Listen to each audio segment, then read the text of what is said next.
San Antonio today, the only local news station with nonstop news. Oh, it is what we do every single morning. Nonstop news starts right now. Little reminder here, we are the only TV station in town commercial free all the way up to the top of the hour. No commercials. No commercials. News, weather, traffic, everything you need to know. We have you covered this morning, including a look at traffic with David Mendoza up in the chopper and a look at your weather with Jeannette. Good morning, Jeannette. Good morning. Happy Thursday. Umbrellas needed today. Maybe not right now if you're about to head out the door, but it could come in handy later in the day. And here's why. Scattered showers and thunderstorms, they're in the forecast, and the coverage looks a little greater later in the day. Right now, that area of storms hasn't moved very much in the past couple of hours. It extends from Valverde County to Edwards County. Showers and slow-moving storms producing some pockets of heavy rain. The flood advisory continues for northern Edwards County and northeastern Valverde County. And I am noticing some rain now entering Kinney County. Also, some heavier downpours closing in across Real County. There goes that flood advisory highlighted in that lighter green box. Do also want to point out that there are some spotty showers that are developing closer to the Austin area. There could be a shower or two here later this morning. Rain chance at 30% between 7 and 9. Otherwise, clouds will be increasing. And then late morning through the early afternoon, rain chance at 50-60%. Scattered showers and thunderstorms are possible. Some of the storms could be on the strong side with high winds and heavy rain that could cause some isolated flooding. We'll check out that 7-day forecast zone by zone because there are more rain chances in that 7-day. I'll have that for you in a few minutes. All right, Jeanette, thank you. So that rain mid-morning and then early evening could make those morning and nighttime commutes a little hairy as we cycle through some of the different TransGuide cameras. By the way, I was told from our engineer Phil that we called TransGuide on that 90 camera right there to figure out what exactly. So they're working on getting that camera up and running. They're on it. They are on it. Let's talk to David Mendoza. He is in your South Texas Ford dealer Sky 4. Well, that man looks good. David, you are, that is what you like to see in a morning commute at 645. Hey, good morning. Yeah, I'm over on 410 in Vance Jackson headed westbound. We're looking pretty good with traffic on the north side. You know, I am hearing some things going on 90 in the eastbound lanes just south of downtown, which I'm going to go check out on. But, you know, up to this point, we haven't had any major accidents or any real major delays, but I'll let you know what's going on south of downtown here momentarily. Back to you for now. All right, David, be safe. We'll check back in one last time before 7 a.m. New this morning, 2 homes destroyed after a fire on the northeast side. This was on Asteroid Street near Wetmore about midnight. Firefighters say the fire started in a shed, it spread to a fence, and then 2 houses behind all of that caught fire as well. One of the homes was vacant, the other was occupied, but the good news here is that no one was hurt. Firefighters are looking into the cause of that blaze. Firefighters also responding to this fire on the west side. This happening on Rolling Hills Lane near West Military Drive around 11 last night. Firefighters say the home was unoccupied but may have had squatters in the home. The home was completely destroyed. Luckily, no one was hurt. Well, we are continuing to follow this morning the flooding in the Hill Country. Governor Greg Abbott will be in Kerrville later today announcing a multi-million-dollar housing needs pledge alongside the Community Foundation for the Texas Hill Country. News 4 San Antonio's Tawny Davis is live in the Content Center to tell us what work is being done on the ground, specifically relating to housing initiatives. Good morning, Tawny. Good morning. Governor Greg Abbott plans to highlight community leaders and nonprofits today to ensure recovery assets are spread evenly, quickly, and directly to those who were affected by the July 4th flooding. A month after the devastating floods swept through Kerr County, over $100 million was raised by the Community Foundation of the Texas Hill Country.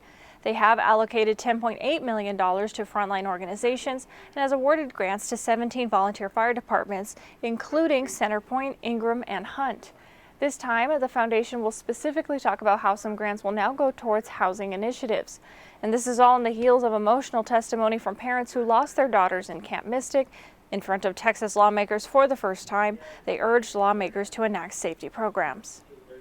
Our precious, hilarious, kind, caring, silly, loving little girl who always wanted to help others died because there was no plan, because there was no backup system or sirens, because the sweet 18 and 19-year-old counselors did not have the training they needed. The Community Foundation will be holding their press conference to announce the latest grant updates alongside Governor Abbott this afternoon at 1 p.m. at the Dallas Daughtry Memorial Pavilion. Reporting live in the Content Center, I'm Tawny Davis. Back to you. All right, Tawny, thank you. So more on that emotional testimony yesterday. That was tough to listen to. I hope everybody had a chance to do that. There are no words to describe the courage that those mamas and daddies showed in talking about their baby girls. But they are now pushing lawmakers to pass Senate Bill 1, also known as Heaven's 27 Safety Act. It's to honor the 27 children who died in the 4th of July flooding and make sure camps in the future are better prepared. News 4 San Antonio's Christina De Leon has more details on what's inside that bill. Good morning, Christina. Good morning, Marissa. Good morning, everyone. You saw those parents tearfully testify about losing their children. They, along with lawmakers, came up with some common sense solutions in honor of their children, so something like this just never happens again. Lawmakers promising these grieving families that Senate Bill 1 would pass as part of the Heaven's 27 Safety Act. It would include legislation that would require no cabins ever sit in a floodplain again. They would not allow any waivers for that to happen, and that parents and guardians would always have access to an evacuation plan at those camps.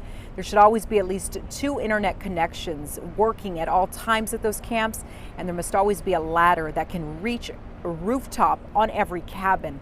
Also, every camp leader must maintain operable radios with real-time weather alerts from the National Weather Service. That's just some of what is in this new legislation. SB 1 is what they call it. And again, it's called the Heaven's 27 Safety Alert Act. And again, those are the protocols in place. Some of the things that were just highlighted in that bill. There's so much. One state senator is working also on additional legislation to require a multi-level warning system to include it on your phone, and also those sirens, those loud sirens that everyone can hear so that they can do evacuations as well. Reporting live, I'm Christina De Leon. We will send it back to you. All right, Christina, thank you. Now to the latest on a bill requiring the 10 Commandments in schools. A federal judge is keeping several local school districts from displaying them. A judge granted an injunction that prevents Northside, Northeast, and Alamo Heights ISD from implementing the bill next month. This comes just days after the judge heard arguments in the case. In his ruling, the district judge says the state failed to try and limit use of the 10 Commandments to relevant course curriculum.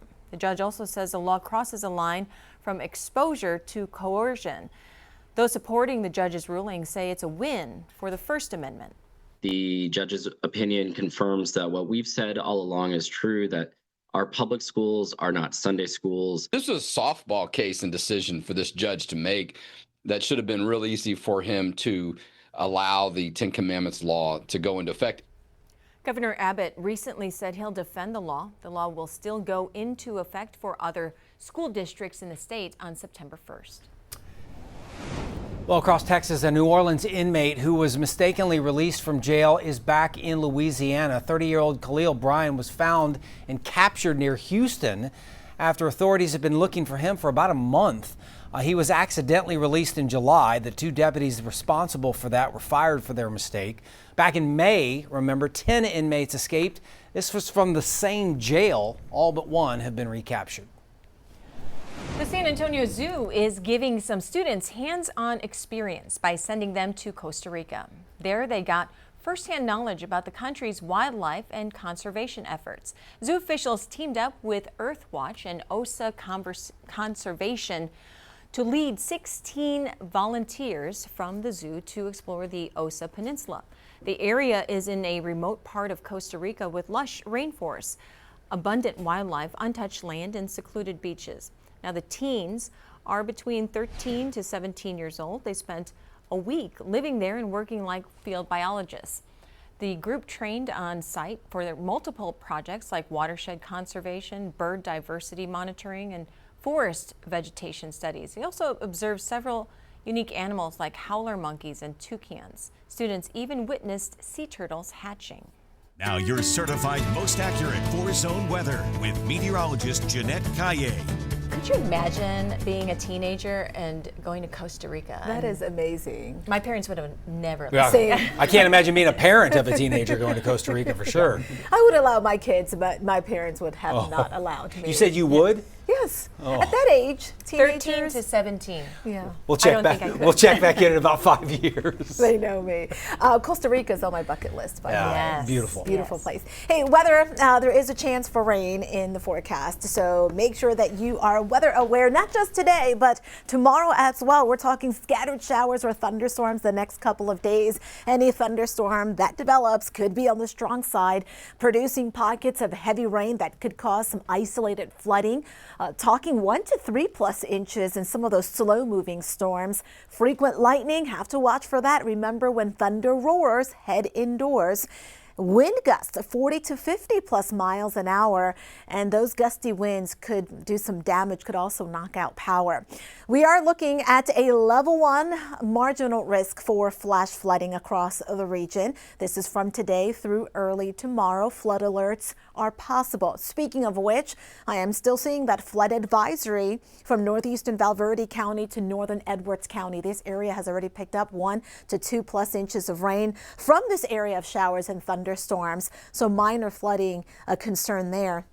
This is slowly drifting off towards the south, starting to see some of the steadier rain reaching Del Rio, also into northwestern Kinney County. And notice these thunderstorms that are popping up farther east into northeastern Edwards County now and northern Real County. That trend will continue. Lighter showers around the Austin area. As we go through the morning, the cloud cover will be increasing across the east. And from those clouds, we could pick up a shower later this morning. Better chance for storms as we go into the early afternoon. What's bringing us the chance for rain? First off, there is the tail end of this cold front just to the north. There's a trough sitting right over the region at the moment, and there is a upper level disturbance that is down across the south that's helping to bring in some moisture. So let's take a look at this in-house computer model. This is just giving you an idea of where these showers and storms may set up late morning through the early afternoon. Scattered showers, thunderstorms going into the evening, still expecting some areas of rain.